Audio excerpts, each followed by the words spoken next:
Assalamualaikum warahmatullahi wabarakatuh. Pada kesempatan kali ini, saya Wahyu Dwi Yatmiko dengan NIM 18721700008 mata kuliah sosial media. Ini memaparkan sebuah artikel yang berjudul Pembelajaran Daring pada Masa Pandemi COVID-19, yang mana dosen pengampu sendiri di sini adalah Ibu Ari Widyastuti, MPD, dengan program studi yaitu Pendidikan Ekonomi, Universitas Pancasakti Bekasi. Adapun poin-poin pembahasan pada artikel di sini, pertama adalah pendahuluan, kedua adalah media pembelajaran yang berbasis daring, ketiga kelebihan dan kelemahan pembelajaran secara daring, keempat pembelajaran daring yang efektif, kelima kesulitan apa atau kendala apa dalam pembelajaran daring. Langsung masuk ke bagian pertama, pendahuluan. Pembelajaran daring pada masa pandemi COVID-19. Pandemi COVID-19 yang melanda Indonesia bukan hanya berpengaruh terhadap perubahan perilaku kehidupan manusia. Di sini mempengaruhi seluruh kegiatan yang bersentuhan langsung dengan keramaian, yaitu kita harus mematuhi protokol kesehatan yang dicanangkan oleh pemerintah guna mencegah penyebaran wabah COVID-19 ini.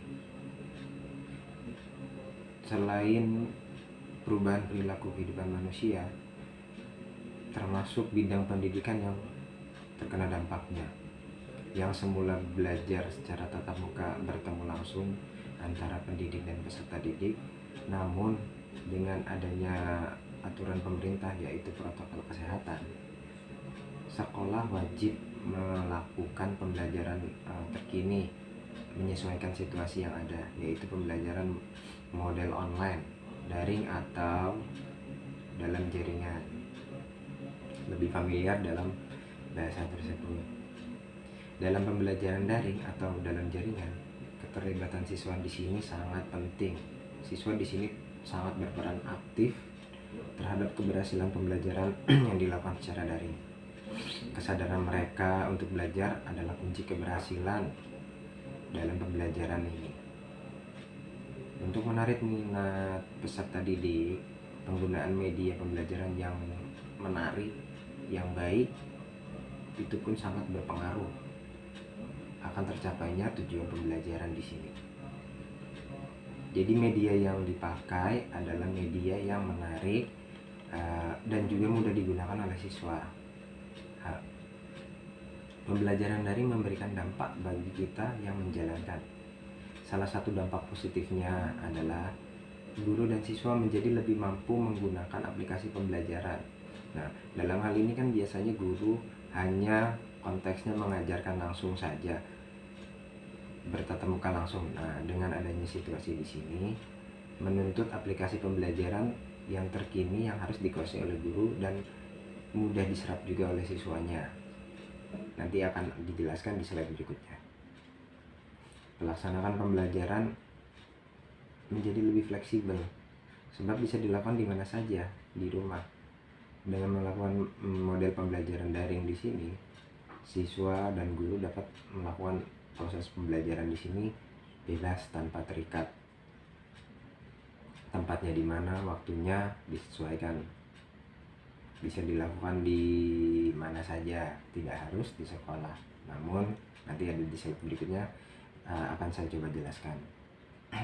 Selain menimbulkan dampak positif, ada pula dampak negatif yang ditimbulkan. Dalam hal ini sering terjadi kesalahpahaman karena komunikasi dilakukan tanpa melalui tatap muka langsung. Banyak informasi-informasi yang keliru diterima oleh peserta didik, karena pembelajaran yang paling baik, yang paling mudah diserap adalah pembelajaran tatap muka langsung. Bila dilakukan dengan tanpa tatap muka, kemungkinan besar dari mayoritas siswa ada saja yang memiliki pemahaman ataupun tingkat pemahaman yang berbeda-beda antara siswa yang satu dengan siswa yang lain. Ada yang mudah menangkap pengetahuan atau ilmu pembelajaran, ada yang mengalami kesulitan. Nah, di sini yang dimaksud kesalahpahaman dalam menangkap informasi. Lanjut ke slide berikutnya. Nah, di sini ada media yang bisa atau dapat guru gunakan dalam pembelajaran berbasis daring tersebut. Di sini ada blogger. Blog di sini adalah media alternatif yang dapat digunakan guru untuk menyampaikan pembelajaran kepada peserta didik. Saat ini banyak pilihan jenis-jenis blog yang dapat digunakan. Dalam blog di sini bisa dikemas berupa tulisan, gambar, bahkan link yang dapat ditampilkan. Media berikutnya ada YouTube. YouTube adalah media yang telah dikenal luas, sangat populer oleh masyarakat, khususnya Indonesia. Bukan cuma di Indonesia ya, di dunia juga begitu populer. Seluruh umat manusia pun juga tahu YouTube zaman sekarang. Dewasa ini penggunaan mengalami perkembangan yang sangat pesat. Ya, itu tadi dengan teknologi yang semakin canggih, informasi yang mudah didapat, mudah ditangkap, mudah dicerna. Perkembangannya begitu pesat. Ya, salah satu itu. Hampir seluruh sektor dapat menggunakan media ini. Dalam ranah dunia pendidikan sendiri, YouTube bisa dijadikan media alternatif dalam menyampaikan atau metode pembelajaran. Berikutnya ada Zoom Meeting. Nah, jika dari dua media sebelumnya yang tadi disebutkan, dalam penggunaannya hanya terjadi pada komunikasi satu arah saja, maka di Zoom Meeting di sini memberikan kelebihan komunikasi, yaitu komunikasi dua arah. Hal ini memberikan sensasi bagaimana halnya mengajar tatap muka. Guru dapat interaktif dengan peserta didik, begitupun peserta didik kepada gurunya. Nah, hanya saja yang membedakan tadi media Zoom Meeting ini dengan dua media sebelumnya tadi adalah komunikasi dua arah di Zoom Meeting dan komunikasi satu arah saja pada dua media sebelumnya. Nah, podcast berikutnya ada podcast. Podcast merupakan media rekam digital, biasanya berbentuk audio dan video. Penggunaan podcast dapat menjadi alternatif dalam mentransformasikan ilmu kepada peserta didik. Penggunanya sebagian media pembelajaran dapat meningkatkan pemahaman dari peserta didik. Karena dengan podcast, peserta didik dituntut meningkatkan kemampuan dalam hal mendengar dan juga memahami. Selain media yang tadi sudah dijelaskan, di sini akan saya coba jelaskan adapun keunggulan dan juga kelemahan dari metode pembelajaran secara daring. Nah, di sini saya coba jelaskan dulu keunggulan dari metode pendidikan yang dilakukan secara daring. Pertama, proses pembelajaran dapat dilakukan tanpa dibatasi oleh keharusan pengajar dan pendidik untuk berada di ruang waktu dan tempat yang sama. Nah, di sini salah satu keunggulan dari pembelajaran daring adalah tidak terikat antara waktu dan tempat, dalam arti harus ada di suatu tempat dan bertatap muka langsung dengan antara peserta didik dan pendidik tidak harus, karena bisa dilakukan tanpa harus bertatap muka langsung. Itu namanya keunggulan dari pembelajaran daring. Keunggulan berikutnya, penggunaan teknologi komunikasi dan informasi sebagai media pembelajaran menimbulkan biaya yang sangat rendah. Selain menimbulkan biaya yang sangat rendah, penyelenggara pendidikan jarak jauh pun bisa menekan cost budgetingnya dalam hal pengeluaran operasional juga ya. Siswa yang biasanya harus berangkat mengeluarkan biaya operasional dari rumah ke sekolah bisa dialihkan untuk pembelian atau penggunaan paket data kuota internet, karena dalam pembelajaran daring di sini menitik beratkan adalah internet teknologi. Keunggulan berikutnya, materi ajar dan berbagai interaksi dalam bentuk tulisan yang dikemas secara digital memungkinkan peserta didik untuk dapat membaca kembali informasi yang tercatat sebelumnya. Jadi di keunggulan di sini itu peserta didik dapat mengulang kembali pembelajaran karena di situ sudah tercatat, bisa dibuka kembali kapan saja, bisa dipelajari berulang kali. Lain halnya dengan pembelajaran yang dilakukan dengan tatap muka langsung. Ketika pendidik mengajarkan hari itu waktu itu saja, bila peserta didik tidak mencatat atau tidak memahami, tidak mendengarkan, informasi atau materi yang diterima pun juga akan mengalami kesulitan. Berapa banyak yang peserta didik mengalami kesulitan dalam menangkap informasi atau materi pembelajaran ketika dilakukannya tatap muka langsung. Nah, berikutnya adalah kelemahan dari metode pendidikan yang dilakukan secara daring. Nah, di sini kelemahan pertama disebutkan minimnya kontak langsung antara pengajar dan peserta didik, yakni memperlambat proses terbangunnya relasi sosial dan nilai yang menjadi tujuan dasar dari pendidikan. Untuk poin berikutnya, rendahnya kontrol terhadap proses pembelajaran sebagai implikasi dari cara belajar mandiri yang menjadi titik berat dari pendidikan jarak jauh. Poin berikutnya, terbatasnya teknologi komunikasi dan informasi yang tidak dapat menggantikan sepenuhnya proses komunikasi dan interaksi secara langsung yang terjadi dalam pendidikan konvensional. Nah, dari keunggulan dan kelemahan tadi sudah dijelaskan. Saya coba ke slide berikutnya. Di sini ada cara belajar daring yang sangat efektif untuk dilakukan. Di sini ada 5 poin. Saya coba akan jelaskan sederhananya. Pertama, tetapkanlah waktu. Nah, untuk melaksanakan proses pembelajaran sebelumnya antara pendidik dan peserta didik sudah menetapkan waktu belajarnya kapan gitu, jam berapa, dari jam berapa sampai jam berapa, selesainya jam berapa gitu. Untuk poin kedua, pilih tempat yang nyaman. Nah, sekalipun sudah dilaksanakannya belajar daring, tidak terikat antara waktu dan tempat. Di sini peserta didik dan pendidik harus menyiapkan tempat yang nyaman agar ketika proses pembelajaran daring merasa nyaman dan tidak terganggu.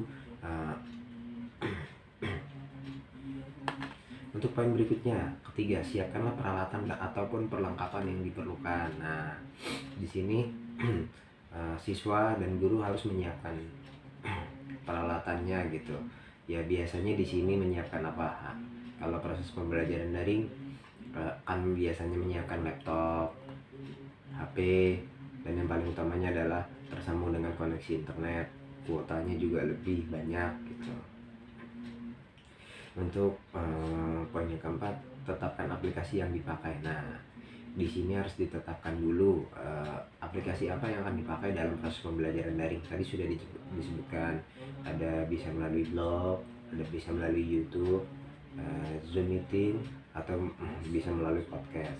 Dari empat media pembelajaran daring tersebut, yang belakangan ini sangat populer adalah Zoom meeting. Ditetapkan dahulu antara pendidik dan peserta didik akan menggunakan media pembelajaran daring yang mana.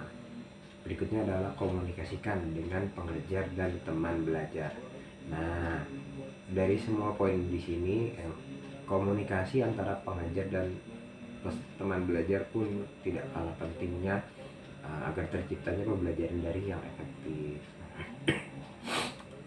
Nah, berikutnya ada kesulitan yang biasanya ditemui atau kendala dalam pembelajaran daring. Di sini dikutip dari seorang ahli yang bernama Mustaqim, itu tahun 2020 halaman ke-8. Beliau mengemukakan kendala yang dihadapi siswa selama pembelajaran daring, di antaranya sebagai berikut. 1. Jaringan internet yang tidak stabil. Dalam pembelajaran daring menuntut koneksi internet yang stabil dan kuotanya ada. Biasanya selain jaringan internet yang tidak stabil, tiap-tiap siswa kan mempunyai kemampuannya finansial dalam membelanjakan kuota data internet yang berbeda-beda. Dan juga di tiap-tiap rumah atau tempat tinggal siswa tersebut pun sinyal jaringan internetnya pun juga berbeda-beda, ada yang stabil, ada yang kuat, ada yang kurang, ada yang lemah gitu. Nah di sini harus diantisipasi juga oleh siswa, begitu pun dengan pendidiknya. Kendala berikutnya atau kesulitan berikutnya adalah tugas yang terlalu banyak. Biasanya tugas yang diberikan banyak sih tidak, namun lebih kompleks bila dibandingkan pertemuan yang dilaksanakan dengan tatap muka. Selain tugas yang di sini banyak, kan mata pelajaran yang satu dengan yang lainnya kan lebih kurangnya memberikan tugas juga. Ini yang bisa dikatakan tugas menumpuk, jadi seolah-olah tugasnya banyak, padahal bila mendapat tugas langsung dikerjakan tidak akan banyak. Ini bisa jadi kesulitannya. Untuk kesulitan berikutnya adalah sulit fokus. Nah di sini yang sering terjadi dalam proses pembelajaran daring, kesulitannya sulit fokus. Nah siswa yang belajar tatap muka langsung dengan yang daring pasti mengalami perbedaan. Lebih nyaman belajar dengan tatap muka langsung bila dibandingkan dengan daring. Kalau belajar tatap muka langsung, siswa dapat fokus memperhatikan guru, materi pembelajaran. Bila dengan daring, biasanya ada saja kesulitannya. Nah, ada izin ke belakang, ada meninggalkan dari laptop atau HP di depan layarnya. Nah, bila sudah meninggalkan materi pembelajaran berapa menit saja, pasti akan kehilangan poin atau materi yang akan ditangkap dari materi yang dijelaskan oleh pendidik gitu. Nah berikutnya adalah pulsa kuota yang terbatas.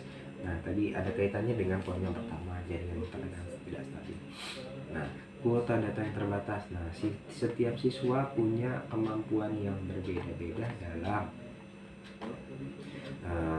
membelanjakan paket data atau kuotanya. Ada yang berlebih, ada yang cukup, ada yang kesulitan, bahkan harus keluar dulu untuk mendapatkan jaringan internet atau koneksi internet gitu. Biasanya ada juga yang rela-rela datang ke sekolah untuk mengerjakan tugas atau ikut pembelajaran daringnya. Nah, untuk poin berikutnya adalah aplikasi yang rumit. Nah, tidak setiap siswa mampu dan mudah menjalankan aplikasi pembelajaran daring di sini. Ada saja siswa yang mengalami kesulitan atau kurang memahami konteksnya dalam menjalankan aplikasi yang dijalankan. Nah, untuk kendala yang terakhir adalah lebih senang dengan pembelajaran tatap muka. Nah, ini tadi yang menjadi concern juga di tengah pandemi yang sekarang ini. Lebih menyenangkan pembelajaran tatap muka karena setiap siswa dapat bersosialisasi lagi dengan teman-temannya setelah sedemikian lamanya tidak berjumpa gitu. Karena di sini menimbulkan ibaratnya hati senang saja bertatap muka langsung dengan teman dan guru-guru di sekolah. Saya kira itu tadi kesulitannya. Juga menjadi slide terakhir dalam presentasi kali ini. Sekian dan terima kasih. Saya akhiri presentasi kali ini. Wabillahi taufiq wal hidayah. Wassalamualaikum warahmatullahi wabarakatuh.